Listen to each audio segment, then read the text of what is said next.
Então, no transcurso de 1980, eu estava cursando parte do ensino fundamental, grande parte do ensino fundamental. Então, eu era apaixonado por leitura. E próximo à minha casa, tinha um senhor que tinha um bar que ele vendia esse bar em frente ao antigo alojamento da Odebrecht, que veio construir. A Odebrecht veio construir a barragem de Pedra do Cavalo. Né? O alojamento era em Governador Mangabeira. Então tinha alguns bares próximos. Esse senhor gostava muito de ler. Ele gostava muito de ler, então ele comprava jornais impressos. Então eu chegava lá e ele me dava esses jornais impressos para ler. E às vezes eu até chegava para ele e perguntava se ele queria que eu comprasse esse jornal impresso. O jornal impresso em Governador Mangabeira, ele já faleceu há muitos anos. E eu tinha o prazer de ler os jornais. Quando uma revista, eu entrava na biblioteca. Todos os assuntos ou só o que te interessava? Mais a área de humanas. Me interessavam as temáticas que abordavam o mundo, a diversidade do mundo. Quando eu vi uma matéria, por exemplo, da Grécia aconteceu isso, em um país africano, na Nigéria, aconteceu aquilo, no Japão, nos Estados Unidos, no Egito, essa temática da diversidade territorial do mundo e do Brasil. Por exemplo, na terceira série primária, antiga terceira série primária, eu tinha um livro de estudos sociais que a capa do livro era um mapa da Bahia. E quando eu abria este livro, eu viajava, porque eu via lá, olha, por exemplo, algumas pessoas que vieram trabalhar aqui na barragem de Pedra do Cavalo, algumas pessoas eram, por exemplo, Sobradinho, Paulo Afonso. Aí quando as pessoas falavam Paulo Afonso, eu via algo muito distante. Onde é que fica isso, esse tal de Paulo Afonso? Quando eu acessei o livro, que eu vi o nome Paulo Afonso, olha no mapa da Bahia onde fica Paulo Afonso. Eu tinha um prazer de mostrar a minha mãe. Olha minha mãe, onde é que fica Paulo Afonso. Olha, Porto Seguro, onde está Porto Seguro, onde está Itabuna e Ilhéus. Então, eu viajava nesse livro de estudos sociais, porque nessa época, você não tinha essa divisão geografia e história para as séries iniciais. As séries iniciais, você tinha estudos sociais que congregavam as humanas. Geografia e história. A partir da antiga quinta série, da quinta até a oitava série, você dividia geografia e história. História. Nesse período dessa leitura, esse interesse todo, o senhor estava cursando a... Terceira série primária. Série, a idade? Eu tinha uns 12 anos. 12 anos. Cara, gera interesse, hein? Muito. Eu lia tudo. Até bula de remédio. Eita, pô, não deixava passar nada. Era pra ler. Tinha um prazer de ler. Ler e a outra paixão. É isso que estamos fazendo aqui. Rádio. Na minha casa tinha um rádio verde, antigo, que meu pai trouxe há muitos anos atrás. Escreveu do Rio de Janeiro, onde ele trabalhava lá. E esse rádio, eu ligava esse rádio e ficava ouvindo. Aí, às vezes, minha mãe, ou até meu pai mesmo, faleceu, eu tinha 12 anos de idade. Então, hora de dormir, 8 da noite, eu, às vezes, deixava bem baixo, desobedecia e deixava bem baixo para ouvir, com medo de ouvir um barulho, mas ficava apaixonado pelo rádio, pela noticiário de rádio. O noticiário do rádio, aquelas vozes que falavam de notícias do mundo. Então, o que me interessava do ponto de vista da diversidade do Brasil e do mundo era aquilo que constava do que era escrito, né? Jornais, dos livros e do que chegava até minha casa através dos jornais. Lembrar que até teve um período que minha casa não tinha televisão. Então, nós íamos assistir a televisão na casa do vizinho, era chamado televizinho. Isso era muito comum na época. Poucas casas tinham televisores. Poucas casas. Quando meu pai conseguiu... ficava na janela. Era na janela, muitos casos. Não, ficava na janela para ver a população de baixa renda não tinha. De veículo? Não sei na sua época. Não, lá porque eu morava num bairro chamado Portão, em Governador Mangabeira, moro lá até hoje. Você é natural de lá de Governador Mangabeira? Nasci aqui, Cruz das Almas. Daqui a pouco eu explico por que eu nasci aqui. Lá... A eletrificação já passava em frente à minha casa. Então tinha energia na casa. Já eu tinha familiares, tios e tias, que residiam na zona rural de Governador Mangabeira, outra área rural, que naquela época o Portão era rural também. Tinha brejos, meio de campo, aquela área. Tinham várias casas que não tinha energia elétrica. Quando eu dormia na casa da minha tia, tinha serviço, por exemplo, da casa de farinha para fazer, essas coisas, era dinheiro. Eu levava, por exemplo, eu ia ajudar na casa de farinha, ajudar na roça, nas atividades de lá. Quando eu ia estudar à noite, ia ler o livro para estudar à noite, colocava um candeeiro de um lado e um candeeiro de outro, para poder ler, porque não tinha energia. E era muito comum isso. Não tinha várias casas da zona rural de Governador Mangabeira na década de 1980 não tinham energia elétrica. Ô, professor, e eu vou lhe dizer, eu também fui da época do candeeiro, cara. De candeeiro tinha um detalhe, o candeeiro pavio formava uma borrazinha, se você não tivesse cuidado, e a borra caia em cima do papel, você manchava tudo. Talvez se o candeeiro fosse mais sofisticado. Não era não. Era do cheiro do gás mesmo. E aí tem até também uma certa divisão, né? Tinha aquelas pessoas que tinham aquele candeeiro mais bonito, né? Aqueles grandões. Que você dava uma corda para dar mais pavio. Isso, ele tinha aquela luminosidade charmosa, então ele dava aquele ar de uma casa, de até um charme na casa, né?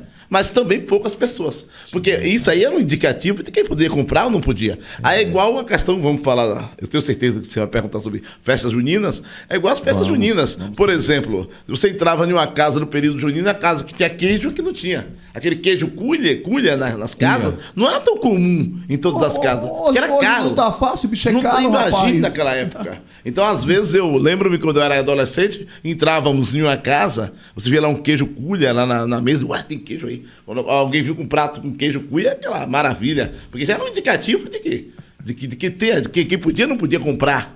E era realmente muito saboroso. Então, quer dizer, é para você ver que essa questão dos desníveis e da desigualdade social se expressa em diferentes épocas, de diferentes formas. Que bacana, viu? Esse é o professor Gênio Rock, como fala fácil. Meu colega, quando ele falou de rádio, eu vi rádio, eu confesso, não é conversinha, mas eu estava disfarçando aqui porque eu até me emociono, porque eu também gosto muito de rádio, cara. Eu sou radialista, sou apaixonado por rádio.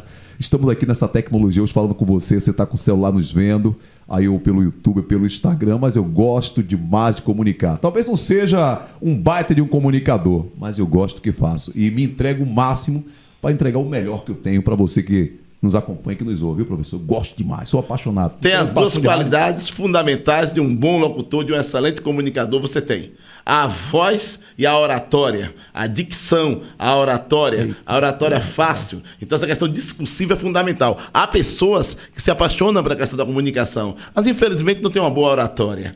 E há aquelas pessoas que têm boas vozes, mas que não têm um bom conteúdo discursivo. Então, se essas coisas se separam, são complicadas. E eu vejo você, vejo outros colegas do rádio aqui, daqui da região do Recôncavo Baiano, não vou estar citando nome para não ser injusto, mas temos muitas pessoas qualificadas. Você tem boa voz, boa dicção e uma oratória segura, porque a oratória fragilizada do comunicador não passa segurança para quem ouve. Cara. Quem ouve a mensagem, seja desde uma propaganda, a uma mensagem, a forma que você comunica. Outro dia eu vi um pessoal fazendo um comunicado, infelizmente triste, de falecimento de uma pessoa. Aí uma pessoa é próxima a mim, eu chamei a atenção, digo, rapaz, não é assim que você vai comunicar um assunto tão delicado. A forma, a entonação da voz, a forma como você fala. A aula de comunicação com o professor Dr. Gênio Rock, viu? É fundamental. Não é? Uma coisa você vai falar. Então, quer dizer, essa questão é interessante. Além, claro, gente, infelizmente, é um pecado que se ouve aí pela região, que é a questão das regras básicas do português, né? Há pessoas com erros de concordâncias, são erros básicos. Aí não dá. É muito difícil, professor, a língua portuguesa. Não é fácil. Complexa. Por exemplo, outro dia eu estava falando com um amigo que, em francês, você pergunta, você tem um porquê para perguntar, que é pourquoi, e um porquê para responder, parce que. Em inglês, você tem um porquê para perguntar, why, um porquê para responder, because. Aí, aqui no Brasil, nós temos 4. Porquê separado com acento e acento, 4 formas. Então, você tem uma língua que é muito diversa. Porque o nosso português, aí entra uma questão cultural que é interessante, a pessoa fala assim, língua portuguesa, sim, língua do colonizador, mas que se mesclou com várias outras línguas. Com o indígena, com as línguas afro. Então é um português que tem toda essa diversidade. Então se procurou manter um conjunto de regras da língua portuguesa de origem de Portugal mesmo, né? Isso mesclando uma série de outros elementos de natureza cultural. Então realmente não é fácil, é complexo. Aí para complexificar mais ainda, entram as gírias. E quando você está falando com alguém que está aprendendo o português, o cara veio da Bélgica, o cara veio dos Estados Unidos, está aprendendo português, a forma como você fala, eu conversando com uma pessoa dessa, a forma como eu me expresso, eu tenho que ter um conjunto de cuidados, né? Porque, ainda mais estamos falando, meu amigo, de Bahia, né?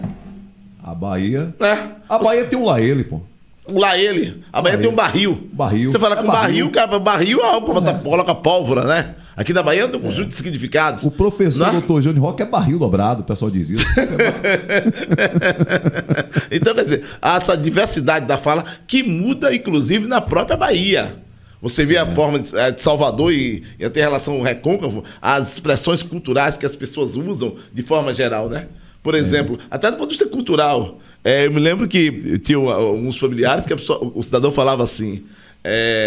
rapaz, está com um problema complicado. Se você falar isso em outro estado, o cara não vai entender nada. Inclusive na própria Bahia. O cara falou, está com um problema complicado aí. O cara falou, dá um fora aí para ver a minha vida, como é que tá aí. Dá um fora. Sabe o que significa dar um fora para algumas pessoas aqui do Recôncavo?